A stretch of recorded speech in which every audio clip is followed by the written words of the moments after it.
How does the same man publish a best-selling book on college study hacks and then just pivot to pioneer a data-driven survival strategy in the English Premier League? Right, while also, authoring a scathing critique of 1960s capitalism. I mean, we're talking about a guy who apparently has the time to teach kindergarten, build a multi-million-dollar YouTube empire, and manage international football stars. It sounds impossible because it is. Welcome to today's deep dive. Yeah, glad to be here. If you've ever felt completely overwhelmed by algorithmic search results or, notice how scraping data without context can create this bizarre Frankenstein-like narrative, you are going to appreciate what we are doing today. Oh, absolutely. On paper, searching this name gives you the ultimate identity crisis. Totally. We are looking at a massive stack of sources today. We've got book excerpts, political essays, sports journalism, Wikipedia pages, and they all claim to be about a highly successful man named Thomas Frank. And you get this wildly contradictory, just chaotic resume that makes zero sense if you treat it as one single life. Right, which brings us to our mission today. We are going to untangle this Thomas Frank multiverse. We're going to be your guides, separate the facts, connect the dots, and look at the actual lives of three completely different, highly accomplished men who just happen to share the exact same name. Okay, let's unpack this. We can start with the youngest of the three. Yeah. Largely because he gained fame on the very internet where all this source confusion originates in the first place. Makes sense. Yeah, so this is Thomas Frank, born in 1991 in Iowa. Okay, so he graduated from Iowa State University in 2013, I think, with a degree in management information system. Right. But he entirely bypassed the traditional corporate route. Yeah, he completely pivoted. He became the creator behind the College Info Geek blog, the podcast, and a YouTube channel that has like over 3 million subscribers now. Wow. Yeah, he literally built a career out of teaching people how to optimize their brains. He essentially codified the modern student experience into these actionable, highly efficient systems. And he wrote a book, right? He did. It's called 10 Steps to Earning Awesome Grades While Studying Less. And that subtitle is really the operational foundation of his entire philosophy. Which, naturally sounds a bit suspicious at first glance. Like, is he just telling people to cut corners and scrape by? No, not at all. He introduces this concept called the study time equation. The mathematical reality is that you have a fixed amount of time before an exam and you have a desired level of preparedness. Right, and most people just throw brute force hours at the problem. Exactly. But Frank argues that to decrease the actual hours you spend studying, you have to dramatically increase either your study efficiency or your learning quality. You have to change the actual mechanism of how you consume information. One of the practical tools he gives for that is the Corson technique, right? Named after a former dean at Cornell University. Yes. The rule is brilliantly simple. It's basically, first you must try, then you must ask. Like if you are studying calculus and hit a wall, you don't just go to your professor and vaguely complain that you don't get it. I don't understand math. Right. You are required to wrestle with the problem first, break it down step by step, and pinpoint the exact mathematical operation where your comprehension stops. And that shifts the brain from passive reception to active processing. You're engaging with the friction of the material. And he pairs this cognitive approach with a highly realistic view of time management, pointing out how often we fall victim to the planning fallacy. Oh, the planning fallacy. Yeah, our inherent cognitive bias to underestimate how long a task will take, regardless of our past experience. To counter that, he brings up Hofstadter's law, which is it's one of my favorite concepts. It states that a task always takes longer than you expect, even when you take Hofstadter's law into account. It's so painfully accurate. It really is. No matter how much padding you build into your schedule, reality just finds a way to consume it. So to outsmart that bias, he suggests calculating your own personal fudge ratio. I love that name. Right. You track your estimated time for a project versus the actual time it took to complete. And over time, you develop a multiplier. Like if you constantly estimate a paper will take 2 hours, but it always takes 3, your ratio is 1.5. So you start multiplying all your future estimates by 1.5. Exactly, to ground your planning in empirical reality rather than optimistic fiction. But the part of his methodology that I found most compelling is his note-taking style, which he adapted from a writer named Scott Young. It's called the flow method. Oh yeah, the flow method. Instead of building a rigid ladder of bullet points, the flow method is like spinning a spider web. You connect ideas with arrows and backlinks across the page, so your brain captures the actual relationship between concepts as they're being presented. What's fascinating here is how accurately, this mirrors the brain's natural processing mechanisms. Hmm. When you are sitting in a lecture, your brain is fundamentally doing two things. It's processing syntax, which is the literal arrangement of words, Hmm. and it's processing meaning. If you try to write down every single word verbatim, you are overloading your cognitive bandwidth on syntax. Your brain is essentially acting as an unpaid court stenographer. You just become a human tape recorder. You're prioritizing transcription over comprehension. Precisely. But the flow method introduces deliberate constraints.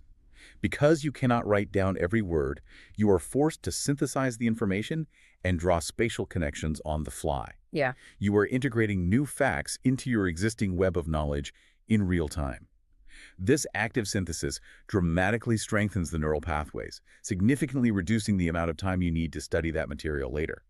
So that is our first Thomas Frank, a millennial entrepreneur born in 1991, helping millions of students optimize their cognitive habits and bypass the planning fallacy. But, wait a minute. You've spotted the glitch of the timeline. Yeah, our sources claim that Thomas Frank also wrote a highly influential political book in 2004. If our productivity guru graduated college in 2013, we have a major chronological impossibility. Just a bit. Unless he was publishing seminal political theory while he was in middle school. Which logically forces us to separate the strands of our source material and introduce Thomas Frank #2. Here's where it gets really interesting. Born in 1965 in Kansas City, this Frank earned a PhD in history from the University of Chicago and co-founded a cultural criticism magazine called The Baffler. And his doctoral thesis was actually adapted into a book called The Conquest of Cool, which is this incredible deep dive into the 1960s advertising industry. It's a great book. And he uses this brilliant visual example. He analyzes a 1965 advertisement for Booth's House of Lords gin. The ad features a man wearing a tie, and written across the tie are the words, "Protest against the rising tide of conformity." They are deliberately co-opting the anarchic counterculture aesthetic of the 1960s hippie movement. But they are doing it to sell gin. Exactly. A highly traditional mass-market establishment beverage. It seems totally paradoxical. Like, why would a conformist brand embrace an anti-conformity message? Isn't rebellion fundamentally bad for corporate business? Well, Frank argues that it wasn't bad for business at all. It was the ultimate evolution of it. He identifies a dynamic he called anti-consumerist consumerism. Anti-consumerist consumerism. Right. The conventional narrative is that corporate America was this rigid, conservative monolith in gray flannel suits that clumsily tried to suppress the 1960s counterculture. But Frank's research shows there was actually a creative revolution on Madison Avenue. Oh, wow. Yeah, these ad executives didn't fight the rebellion, they commodified it.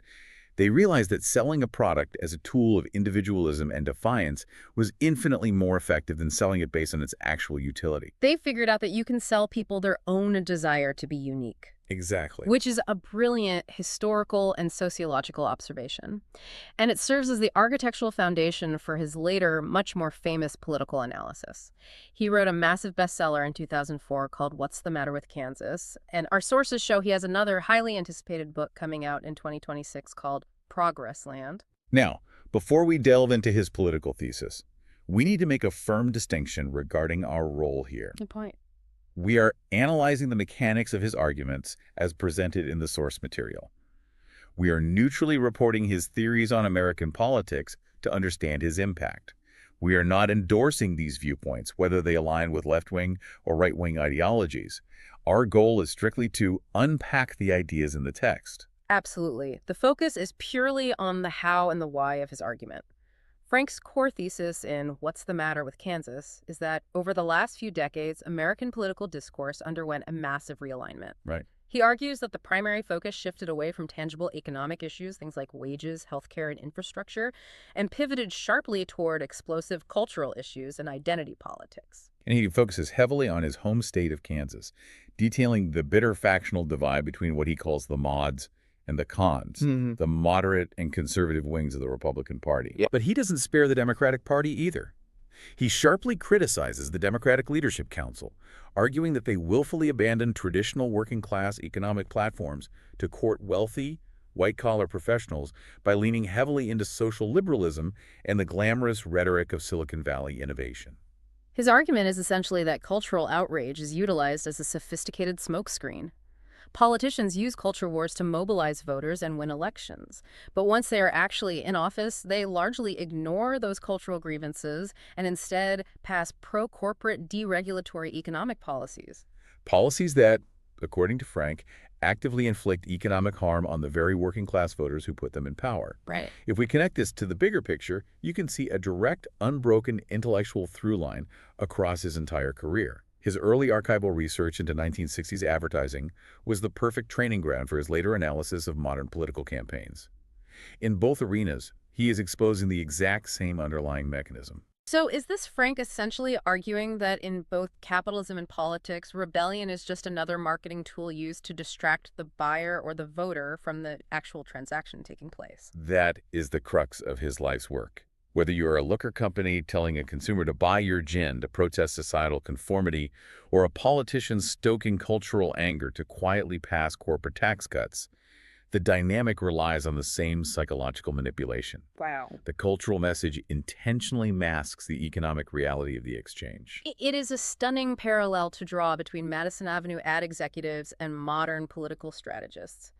So, okay, we now have a millennial productivity hacker showing us how to rewire our study habits, and a Gen X political historian demonstrating how advertising and politics rewire our culture. Right. But we still have a stack of British sports journalism and Wikipedia stats detailing European football matches. Yes, and this requires a massive shift in scale.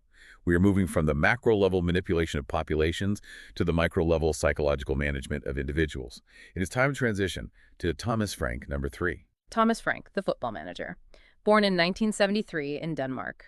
Sports guy. Yeah, and what makes his inclusion in these sources so jarring is how radically different his background is from the typical elite European soccer coach. Like, he wasn't a former superstar player transitioning to the sidelines. No, not at all. He studied physical education and sports psychology. He even spent time working as a kindergarten teacher. He built his career from the absolute foundation of the sport. In 1995, he started by coaching an under-8s team. He spent years in the grassroots, eventually moving up to manage various Danish national youth teams. It wasn't until 2013 that he finally secured his first senior managerial job at the Danish club Brøndby. But the narrative really accelerates when he crosses the North Sea. In December 2016, he joins Brentford FC, which was then a championship club, the second tier of English football. Yeah. He comes in as an assistant head coach, but by October 2018, he is promoted to the top job. And he orchestrates a transformation that will literally go down in the club's history. He navigates Brentford through the grueling championship schedule, eventually winning promotion to the Premier League in 2021. To put that in perspective, he was only the second coach in the entire history of the club to take them to the top flight of English football. That's huge. But I understand that earning promotion's difficult, but staying in the Premier League is supposed to be financially impossible for a club of Brentford's size. They were competing against giants with budgets 10 times larger. How do you survive when you are mathematically outgunned? Well, you survive by completely changing your mathematical approach to the game. Frank realized that playing expansive, possession-based football against superior athletes was tactical suicide. Right, they just crush you. Exactly. So he looked at data models. Specifically, he analyzed the defensive statistics of FC Copenhagen when they played against elite European teams in the Champions League. The sources mention he intentionally reduced Brentford's possession by 10% compared to their championship days. Which sounds counterintuitive. Why does giving the ball away actually help you win? It's a strategy based on exploiting space. If you try to hold the ball against Manchester City, they will press you, force an error, and score. But if you deliberately set up a low block, packing your defense tightly near your own goal and let the superior team pass the ball around, you frustrate them. Okay. And more importantly, you would draw them out of their defensive shape. The moment they make a mistake, you have massive amounts of open space to launch a high-speed counterattack. And he coupled that with a heavy reliance on dead ball situations, right? Like free kicks and corners. Because set pieces are the great equalizer in football. You don't need a $100 million striker to score a corner kick. You just need meticulously rehearsed routines and precise delivery. It was a pragmatic, data-driven survival strategy, and it kept them thriving in the Premier League for years. But his background before the data is what fascinates me. It's wild to think he went from teaching kindergarten and managing 8-year-olds to dealing with the intense cutthroat pressure of Premier League football. Did those psychological roots help him at Brentford?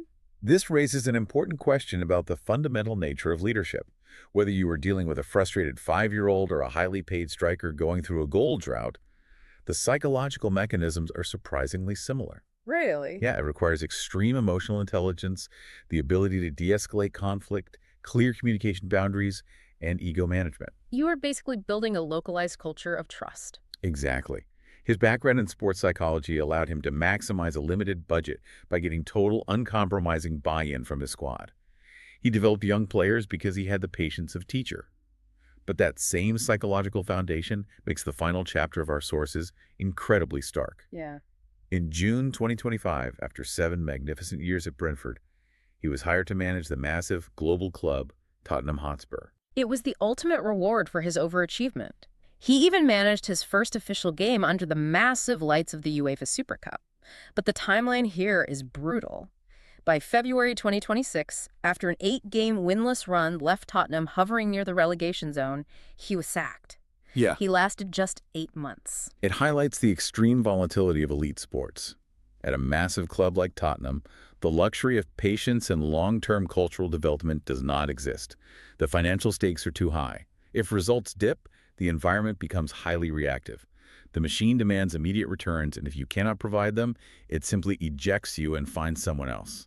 The carousel just spat him out. It is a rather tragic arc. He spent a decade meticulously building a reputation as a masterful long-term project manager, only to be shooed up by the short-term panic of elite football in less than a year. 3 entirely distinct, fully realized lives, all tangled together by a shared name. Let's take a step back and look at the sheer scope of the journey we've just been on. We explored 3 spheres of mastery. We have a young entrepreneur optimizing the cognitive load of student life. We have a historian dissecting the deep rhetorical deceptions of American political culture and advertising. And we have a Danish football manager using sports psychology and data analytics to survive the tactical trenches of European football. So what does this all mean? Well, to you, the learner listening to this deep dive is the ultimate lesson in media literacy and avoiding information overload. We live in an era dominated by algorithmic summaries and data scraping. But when you simply extract data points without understanding the underlying context, you end up with a confusing monstrosity of a person. Right, a guy writing study guides from the Premier League sidelines. Exactly. Critical thinking isn't just about absorbing facts. It is the deliberate, necessary act of separating the strands of information. Context is how true learning happens. Context gives data its meaning. And it makes you wonder, imagine if you typed your own name into a search engine right now, and an algorithm seamlessly combined all the achievements, the failures, the quirks of every single person on Earth who shares your name into one cohesive resume. Oh, man. What kind of impossible, contradictory superhero or supervillain would you be? Something to think about the next time you're tempted to Google yourself. It is a terrifying thought experiment, but a vital reminder to look past the surface. Context is always king. Thank you for joining us on this incredibly bizarre deep dive through the Thomas Frank multiverse. Keep questioning the algorithms, keep connecting the dots where they actually belong.